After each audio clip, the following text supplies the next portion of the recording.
Hello friends and welcome to Net Forum. The concept of today's lecture is the norm of a unit vector.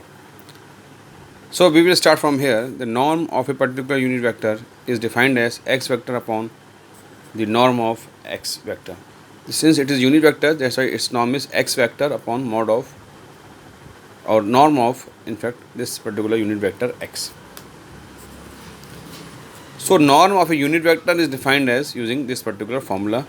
Norm of x unit vector is equal to whole norm of x vector upon the norm of x vector. This is a formula to calculate the norm. Now we can write x unit vector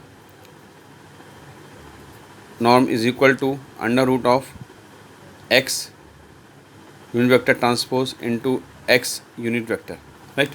How can we derive this particular thing? This particular thing is been derived as we know that suppose if q is a unit vector, then its Euclidean norm is equal to q vector transpose into q vector. We know this thing. We calculate the inner product, and we know that we have to prove that this particular inner product is equal to 1. That's why this is the only condition why the vector is a unit vector.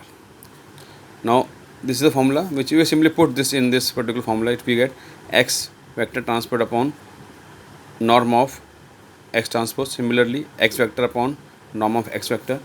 We solve it, we combine it together, and we combine the denominator also by using this particular property.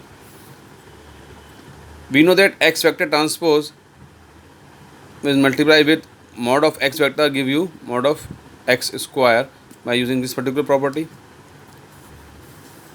We square on both sides, we get the same thing, right? So mod of norm of x square will come here. Now x vector transpose into x is also going to give us norm of x square, because we know that x vector into x vector transpose is equal to x transpose into x vector, which is nothing but equal to norm of x square. So x square and this will get cancelled out, we get 1, and root of 1 is equal to 1, right?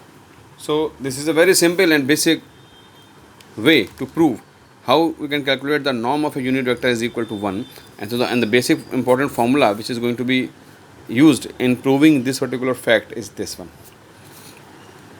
Okay. The second thing is what are the orthogonal vectors? The orthogonal vectors are those vectors when they are projected on each other, the product is 0. Why? Because the orthogonal vectors are those vectors which are always perpendicular to each other. So when they got perpendicular to each other, suppose this is a vector, this is a b vector, then it will be equal to norm of a vector dot norm of b vector dot cos theta, and theta here is 90 degree and cos 90 is 0. So this whole will come out to be 0.